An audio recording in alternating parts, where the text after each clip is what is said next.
Peuple de Dieu, à travers le monde, nous vous souhaitons une meilleure écoute. C'est l'évangile du 3e Exode qui vous est présenté comme d'habitude par le missionnaire africain Ben Mutombolion. Excellent écoute. Que le Très-Haut vous bénisse. Nous sommes très heureux encore aujourd'hui pour vous apporter l'évangile du 3e Exode comme d'habitude.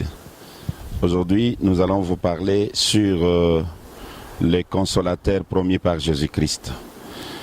Alors, nous allons commencer avec l'écriture de la Bible afin que nous puissions avoir une base. Les consolateurs promis par Jésus-Christ. Je suis dans Jean au chapitre 14. Je commence depuis le verset 15e en descendant. La Bible dit ceci. Je vais lire d'ailleurs 2 versets seulement. Si vous m'aimez, gardez mes commandements. Et moi je prierai le Père, et il vous donnera un autre consolateur, afin qu'il demeure éternellement avec vous. Si vous m'aimez, gardez mes commandements, et moi je prierai le Père. Il vous donnera un autre consolateur qui demeurera éternellement avec vous. Un autre consolateur. Quand on parle d'un autre, c'est-à-dire il y avait un consolateur, mais il y a un autre consolateur. Si vous m'aimez, gardez mes commandements, et moi je prierai le Père. Nous ajoutons le verset 25 et le verset 26e. Il dit, je vous dis ces choses pendant que je demeure avec vous, mais le consolateur, l'Esprit Saint, que le Père enverra en mon nom, vous enseignera toutes choses et vous rappellera tout ce que je vous ai dit. Mais le consolateur, l'Esprit Saint, que le Père enverra en mon nom, vous enseignera toutes choses et vous rappellera tout ce que je vous ai dit. Là, carrément, nous comprenons que le consolateur promis par Jésus-Christ, ce consolateur, c'est le glorieux Saint-Esprit. C'est un enseignant qui devait nous enseigner toutes choses et nous rappeler même ce que Jésus nous avait dit avant qu'il ne puisse partir. Et alors, écoutez, comme il a parlé d'un autre consolateur, je suis maintenant dans Jean au chapitre 16. Jean chapitre 16, depuis le verset 7e, la Bible dit ceci. Écoutez. Cependant, je vous dis la vérité. Il vous est avantagé que je m'en aille. Car si je ne m'en vais pas, le consolateur ne viendra pas vers vous. Il vous est avantagé que je m'en aille. Donc, le départ de Jésus, c'est vraiment un grand avantage pour que le peuple qui était dans l'esclavage puisse recevoir la venue du consolateur. Si lui ne partait pas, si nous l'éternisons, si nous les gardons pour toujours et pour l'éternité, comme nous avons l'habitude de le faire, le consolateur ne viendra pas vers nous. Ah, c'est très profond. Et continuons encore avec la lecture. Il dit ceci. Écoutez, il dit, cependant je vous dis la vérité, il vous est avantagé que je m'en aille. Car si je ne m'en vais pas, le consolateur ne viendra pas vers vous. Mais si je m'en vais, je vous l'enverrai. Et quand il sera venu, il convaincra les mondes à ce qui concerne le péché, la justice et le jugement. Et quand il sera venu, il convaincra les mondes à ce qui concerne le péché, la justice et le jugement. Lui-même interprète cela. Écoutez ce qu'il dit. À ce qui concerne le péché, parce qu'ils ne croient pas en moi. La justice, parce que je m'en vais. Je vais au Père et que vous ne me verrez plus. La disparition totale et complète. Je m'en vais au Père et que vous ne me verrez plus.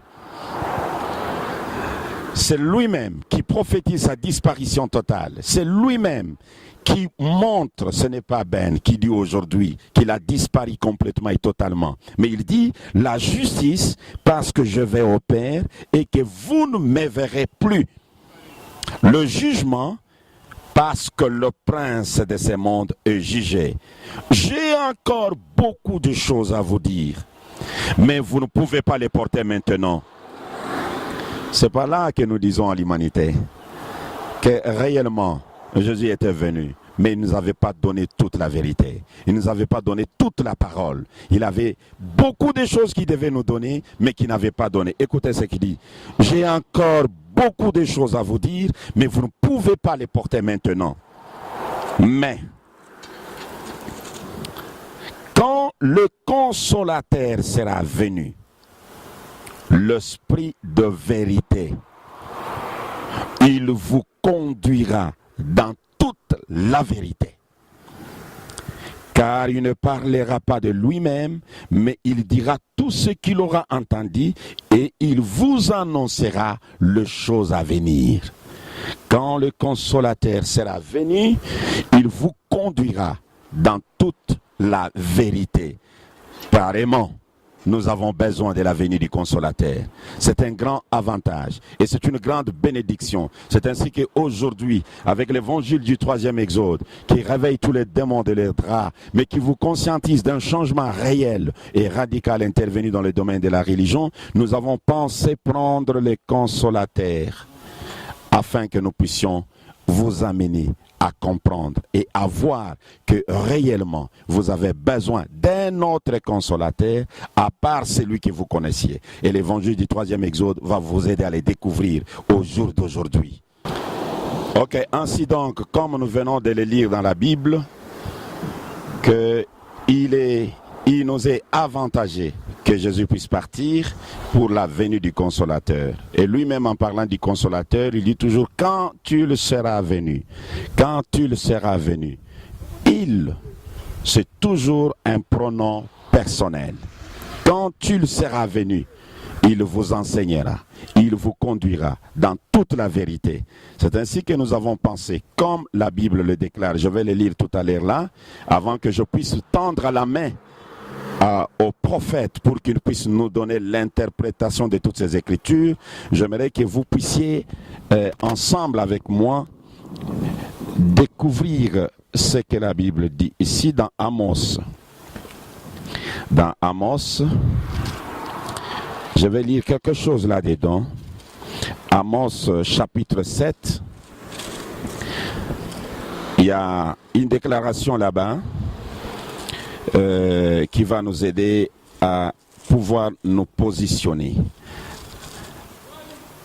Amos chapitre 3. Il y a une déclaration du prophète là-bas. Oh, je vais trouver cela. Osée. Ok, je suis là. Écoutez ce que la Bible dit. Je suis dans Amos au chapitre 3, depuis le verset 7, où je lis le verset 7 seulement. Car le Seigneur, l'Éternel, ne fait rien sans avoir révélé son secret à ses serviteurs, le prophète. C'est là que nous comprenons que pour découvrir ces consolateurs promis par Jésus-Christ, ces consolateurs qui devaient remplacer Jésus-Christ, là où Jésus a dit « Je ne vous laisserai jamais des orphelins, mais je vous enverrai notre consolateur. Quand il viendra, le Saint-Esprit, il vous conduira dans toute la vérité. » Et nous tendons la main maintenant au prophète Branham. Écoutez ce qu'il déclare dans le message qu'il a intitulé « Les combats ». Les combats, je lis le paragraphe 19.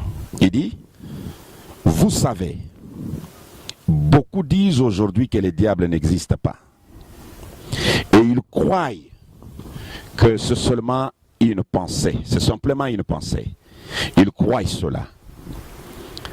Et il y a des gens qui croient que le Saint-Esprit est une bonne pensée et que le diable est une mauvaise pensée.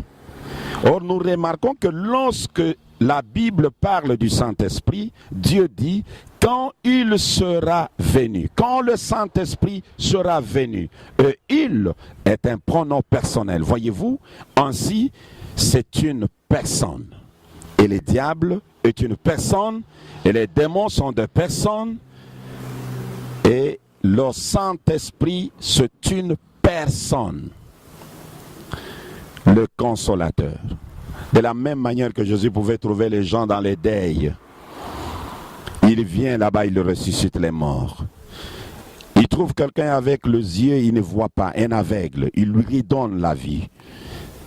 Mais il a promis que je ne vous laisserai jamais des orphelins, mais je vous enverrai un autre consolateur, un autre. Quand on parle d'un autre, on doit oublier l'ancien pour nous servir du nouveau. Et l'autre consolateur qui devait venir, lui-même l'a appelé l'Esprit Saint. Et le prophète Branham, notre guide, nous dit que le Saint-Esprit, c'est une personne.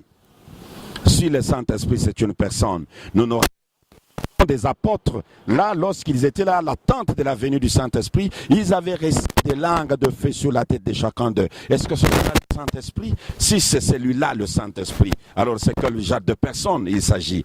Écoutez comment le prophète Branham va les déclarer ici même. Dire quelque chose.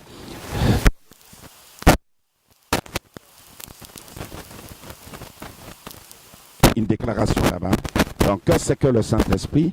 Je suis au paragraphe 86. Écoutez ce qu'il déclare. Il fait une déclaration là-bas. J'aime vraiment ces choses. Il dit ceci. Nous sommes à la fin de temps. Écoutez. Que fait le Saint-Esprit? Le Saint-Esprit dans la justification, vous voyez, ce n'est qu'une légère ombre de lui. Le Saint-Esprit dans la sanctification, une ombre un peu plus dense. Et maintenant, voici le Saint-Esprit revenant en sa propre personne. L'Esprit maintenant revenant en sa propre personne, accomplissant de signes et de miracles, comme il le fit au commencement.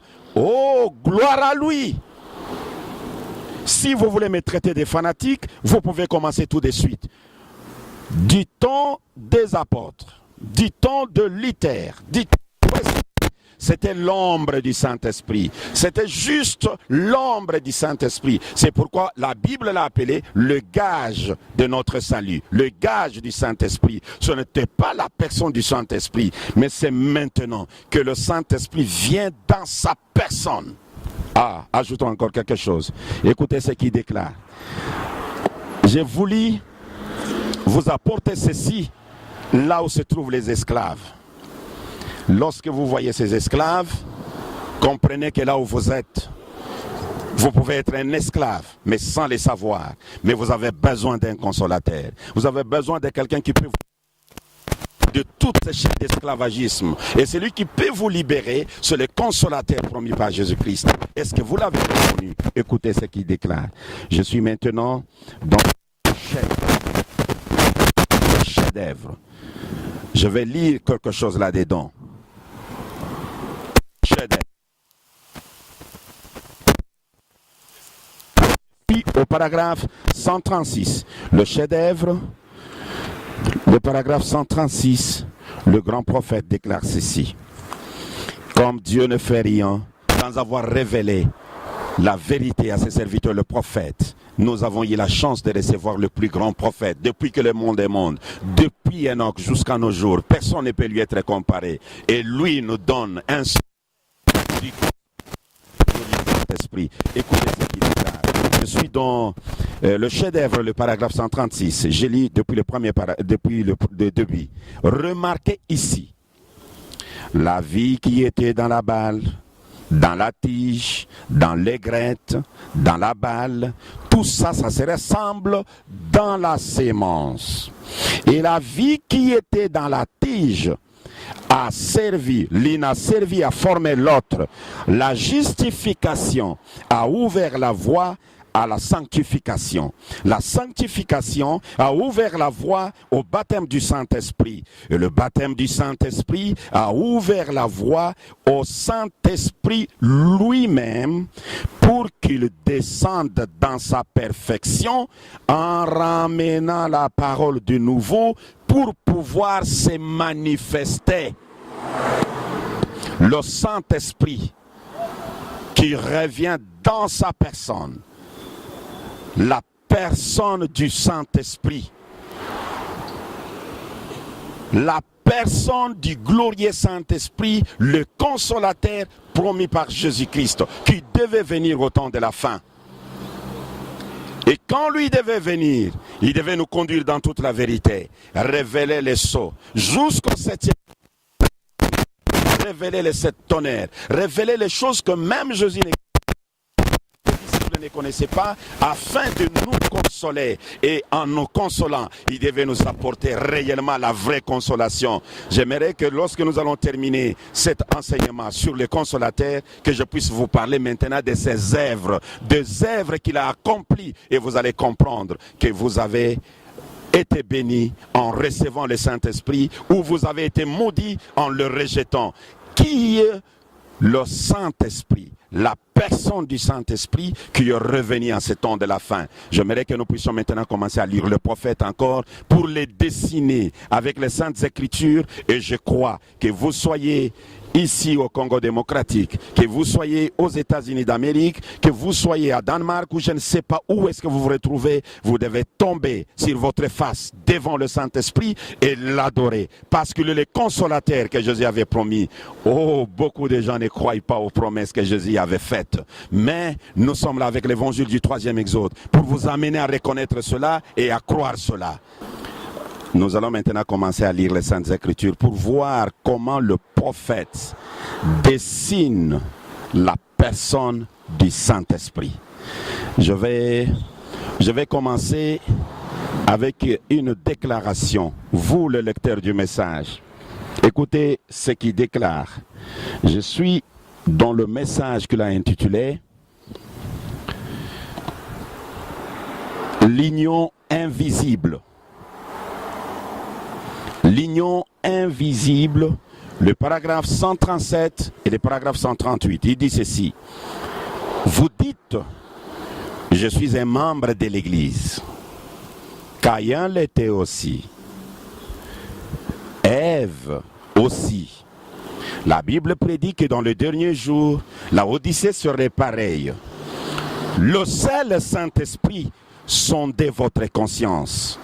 Et vous serez d'accord avec Daniel 5,12. Lorsque la reine vint devant Belchassar, elle découvrit que Daniel le prophète se trouvait parmi eux et qu'il dissipait le doute. Le Saint-Esprit, il est le prophète du jour. Le seul est entré dans votre cœur maintenant et comparez cela avec la parole de Dieu.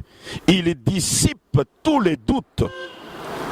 Vous découvrirez que c'est exactement en accord avec la parole pour ce jour. Le seul Saint-Esprit entré dans votre cœur, il est le prophète du jour. Pouvez-vous continuer à affirmer ce que vous avez toujours affirmé? Que le prophète du jour, c'est William Marion Branham. Écoutez, nous avançons. Je suis maintenant dans le message qu'il a intitulé « Les sons incertains ». Les sons incertains, le prophète Branham déclare ceci. Il y a 8 ou 10 ans, je me trouvais quelque part ici, dans l'Est, et une femme monta sur la plateforme pour qu'on prie pour elle. Le Saint-Esprit dit, vous êtes Madame telle, et vous êtes venue de tel lieu. vous souffrez de telles et de telles choses. Oui, tout cela était vrai. Et il dit ensuite, c'est le Saint-Esprit qui parle à cette femme. Et il dit ensuite, vous avez une amie qui habite la Californie, laquelle est pour vous une précieuse amie, et cette amie, cette femme est mourante du cancer de rein. Et elle dit, cela est certainement juste, frère Branham. Qui parlait? Le Saint-Esprit qui révélait le secret, mais la femme donne le nom à ce Saint-Esprit-là. C'est exactement juste, frère Branham. Maintenant, William Branham affirme maintenant. Cela, le Saint-Esprit, révélant le secret du cœur. Vous voyez? Cela devrait amener les Américains à tomber sur leur face et à dire Dieu. Vous voyez, c'est devrait faire cela. Mais oh, ce sont des païens éduqués. C'est là le genre de païens avec lesquels il est difficile de traiter. Oh, c'est profond. Une femme monte du haut de la chair. William Branham lui parle. Mais Branham nous dit, c'est lui qui parlait à la femme, c'est le Saint-Esprit. Et la femme dit, c'est lui qui me parle, c'est William Branham. Et Branham affirme, celui qui lui révèle là, c'est le Saint-Esprit révélant le secret du cœur. Et ceci devrait amener les Américains à tomber leur face contre terre et à dire Dieu. Mais ils ne le font pas parce que ce sont des païens éduqués. Posez-vous la question.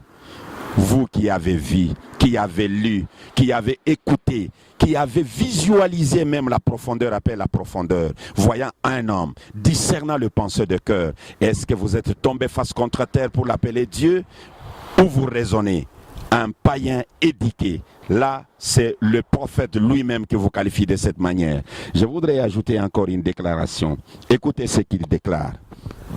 Il dit ceci. Je suis maintenant dans le 3e exode. Je lis le 3e exode. Avant même de lire le 3e exode, je vais lire question-réponse sur le sceau. Question-réponse sur le sceau. Je suis là. Écoutez ce que le prophète Branham déclare. Comme une femme qui disait un jour, sur le paragraphe 155, et 156. Comme une femme qui disait un jour, elle disait, frère Branham, le Saint-Esprit, c'est un nom. C'est une personne. J'ai dit, absolument. Moi, je suis une personne. Mais mon nom, ce n'est pas personne. C'est ce que je suis, une personne. Voyez-vous? Mais mon nom, c'est William Branham. Mais je suis une personne. Donc, la personne du Saint-Esprit, vous devez arriver à découvrir son nom. C'est lui le consolateur que Jésus avait promis. Je voudrais lire des citations, peut-être me diriger vers la fin. 2 citations du prophète Branham. Je suis maintenant dans le message qu'il a intitulé « Le départ soudain et secret de l'Église ». Écoutez ce que le prophète Branham déclare là-bas. Le départ soudain et secret de l'Église, il fait une déclaration là-bas. Et je crois que ça va encore vous aider davantage. Le Saint-Esprit, c'est une personne. Le Saint-Esprit, c'est un homme. Le Saint-Esprit, c'est le prophète du jour. Écoutez maintenant ce qu'il déclare. Je suis dans le départ secret et soudain de l'Église. Là, je suis au paragraphe 162. Oh, le glorieux Saint-Esprit. Il dit ceci. Dieu a un homme en poste dans ce tabernacle ce matin. Pendant que William Branham était du haut de la chair, au Branham Tabernacle à Jeffersonville, Indiana, il fait cette déclaration. Dieu a un homme en poste dans ce tabernacle ce matin. Il s'appelle le Saint-Esprit. Il connaît les secrets de votre cœur. Il connaît tout ce que vous avez fait et tout ce que vous pensez. Il rapporte au Père tout ce que vous faites et il apporte le message d'un côté à l'autre. Un homme en poste dans ce tabernacle ce matin, qui s'appelle le Saint-Esprit, qui connaît les secrets de votre cœur. Ah, mon cœur brille de relater la vie du Seigneur, relater la vie du Consolateur, relater la vie du glorieux Saint-Esprit, afin que l'humanité puisse arriver à comprendre que vous demeurez esclaves inutilement, le Consolateur est déjà venu. Je lis encore une citation peut-être pour mettre une virgule, parce que je ne saurais pas vous donner tout ce que j'ai, c'est beaucoup et c'est interminable, on ne saura pas les terminer. C'est éternel. Écoutez. Je suis maintenant dans... Y a-t-il quelque chose qui soit trop difficile devant le Seigneur? Le prophète Branham fait cette déclaration. Je suis au paragraphe 33. Il déclare ceci. Oui, ça y est. Je vais donner mon dos à cette assistance. Je vais tourner mon dos à cette assistance pour vous faire savoir que le même ange qui était là à Sodome, c'est lui qui donna son signe en ayant son dos tourné, est le même ange qui est ici ce soir. Il ne s'agit pas de votre frère, il s'agit de votre Seigneur, le Saint-Esprit. Je vais tourner mon dos, le dos de William Branham. Et quand je tourne ce dos au Branham Tabernacle, c'est pour vous faire savoir que le même ange qui était là à Sodome, c'est lui qui tournait les dos et qui faisait ce signe de discernement en ayant son dos tourné. C'est le même ange qui est ici ce soir. Et là, Branham affirme, il ne s'agit pas de votre frère. Frère Branham, il ne s'agit pas de votre frère, mais il s'agit de votre Seigneur, le Saint-Esprit. Voilà les consolateurs.